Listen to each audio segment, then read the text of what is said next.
Hello and thanks for joining us on Encore. Coming up in today's show. Award-winning photography from the ruins of one Iraqi city. This year's Visa pour l'Image photojournalism festival is dominated by pictures from the battle for Mosul. Pasting portraits without borders, French street artist JR has left his mark on a Mexican frontier town as the debate about immigration simmers in the US. And we meet the one-of-a-kind conductor who's bringing a very 21st century sort of finesse to an orchestra in Italy. We're starting the show in Perpignan in the south of France, where the Visa pour l'Image Festival of Photojournalism has just handed out its top award. The Visa d'Or went to Laurent Van der Stock for his work on the battle for Mosul. This year's festival was marked by the heavy presence of photos dealing with that conflict. 3 exhibitions dealt with it directly, and many more documented the broader war against the Islamic State group. Mosul's omnipresence in these images is a reflection of the wall-to-wall coverage in the media over the past year. François Wibo tells us more. 9 months of horror. Mosul will go down in history as the longest urban battle since Stalingrad, and as the battle where a handful of photojournalists had unprecedented access to the front line, sharing the daily struggles of Iraqi soldiers for weeks, sometimes months at a time. I managed to get really embedded within these special forces battalions. I was part of the group, more than just a neutral witness. Obviously not quite an actor either, but I participated in their battle and in their victory. A militant approach markedly different from that of Laurent Van der Stock. While he too spent months embedded with the army, what he remembers most isn't the brutality of the fighting or the risks taken, but rather the expression on a young girl's face as she emerged from the rubble during the final days of the assault. You can't fully appreciate what's around them right when it's happening. It's an infernal racket. It's in the middle of battle, on the front lines, amid the explosions and crossfire, that these people have to move from one place to another. The last exhibit dedicated to Mosul is the work of Lorenzo Meloni.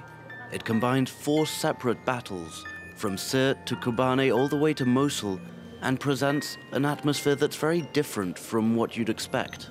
We have this image that the war is so related to action, but most of the time war is just about waiting, and the action is a very short time compared to the time of waiting. So I kept like photographing also this moment of emptiness, silence, and waiting that something happened. These 3 exhibits juxtapose 3 different views of a single battle. 3 ways of capturing the same raw reality of war in all its horror, with sometimes a touch of strange and out-of-place beauty. French artist JR first turned heads 10 years ago by pasting up portraits on one very politically charged wall in Jerusalem. He's returned to that theme of division and separation, this time on the US-Mexico border. It's a bid to spark dialogue at a time when the debate about immigration is raging. Rebecca Rosman takes a look. Turning peekaboo into a political statement. This latest piece by the French artist who goes by the pseudonym JR features the photo of 1-year-old Kikito curiously peeking over the steel border wall in Tecate, Mexico, 64 kilometers south of San Diego. The work was coincidentally erected the same week the Trump administration announced it would put an end to DACA, the program that allowed immigrants brought to the U.S. illegally as children to stay in the country. I think that it's amazing that the piece arrives at the moment that it creates more dialogue, because the idea itself is to raise questions. I don't have the answers, and I'm actually, by listening to the answers, by listening on how the people feel about it on each side and from elsewhere, I get to learn about it.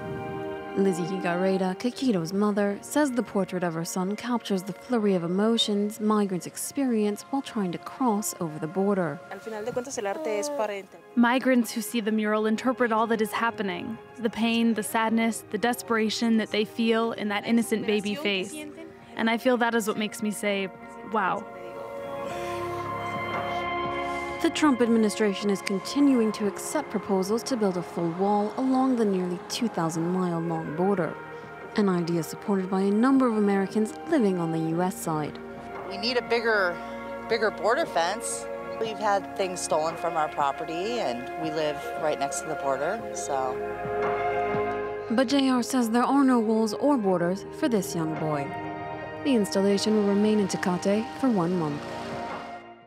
A new film has been stirring up controversy in the Middle East after Franco-Lebanese director Ziad Doueri was detained briefly when he arrived in Lebanon last week. He was presenting The Insult at a screening in Beirut. It's believed his detention was due to the fact that Doueri has travelled to Israel in recent years, even filming there in 2012. Lebanese law bans its citizens from visiting Israel as the two countries are in a state of war. Indeed, Doueri's latest film deals with the years of bloody conflict between 1975 and 1990. The Insult got rave reviews at the Venice Film Festival and won its lead actor Kamel El Basha the Best Actor award.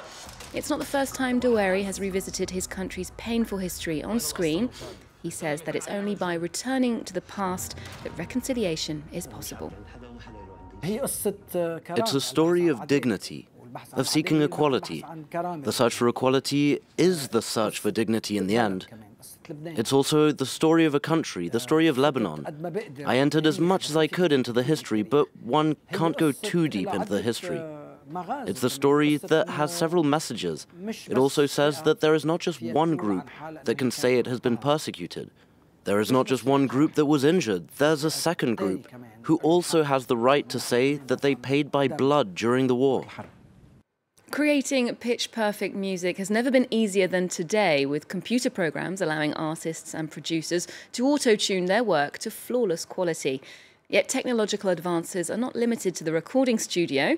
Robotics have been incorporated into an orchestral performance in what's being called a world first. Shelley Sitbon has the story.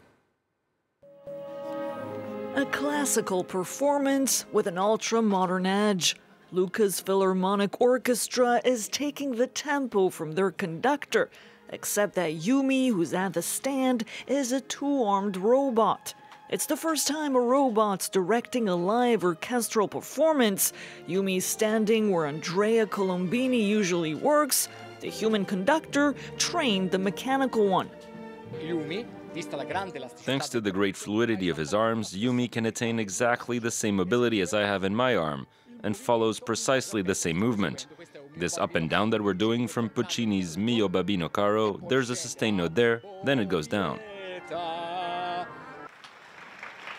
There's another highly anticipated figure on the stage of Pisa's Teatro Verdi, Andrea Bocelli, the celebrated opera singer.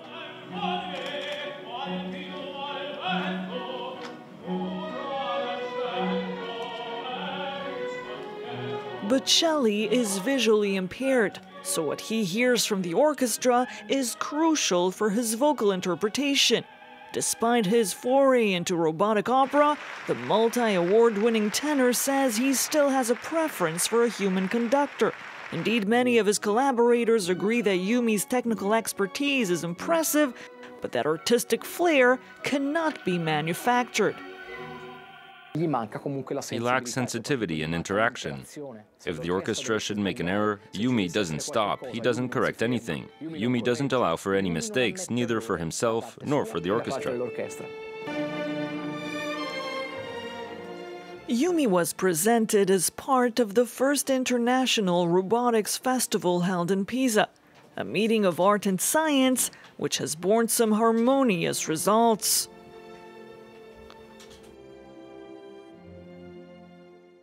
Moving to fashion now, and in New York, some designers have been going out of their way to keep buyers and journalists both impressed and entertained. Alexander Wang's collection was showcased by models on a bus, which pulled up to a spontaneous party spot in the middle of Manhattan. Pop star Rihanna was back at Fashion Week with her brand Fenty and its collaboration with Puma. Her models crossed dunes of powder pink sand to show off that sports-inspired collection, some of them escorted on motocross bikes. The mood was a little more romantic at Marchesa as the label went with its signature diaphanous fabric and plenty of florals. Let's hear from the ladies behind Marchesa.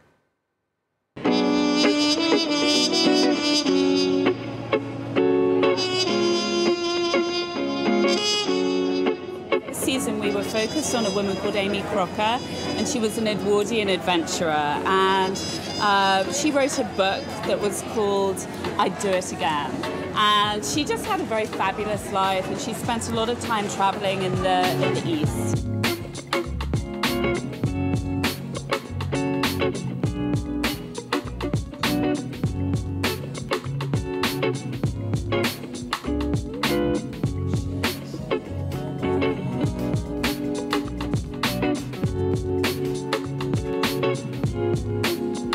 I really see clothing as an empowerment tool for women, and I'm a strong believer in femininity, and I really think that women can be powerful and be feminine. I really enjoy that messaging.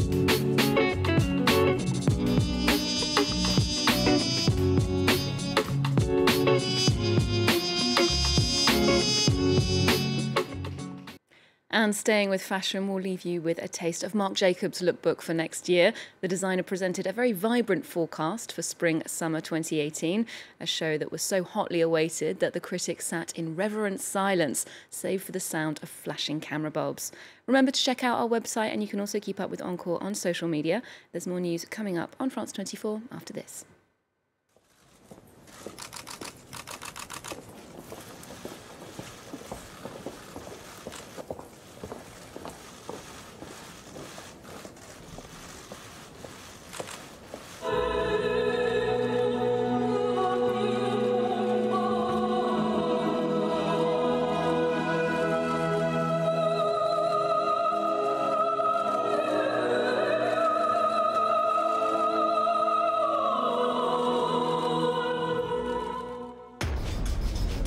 France in Focus, presented by Nadia Sharbet.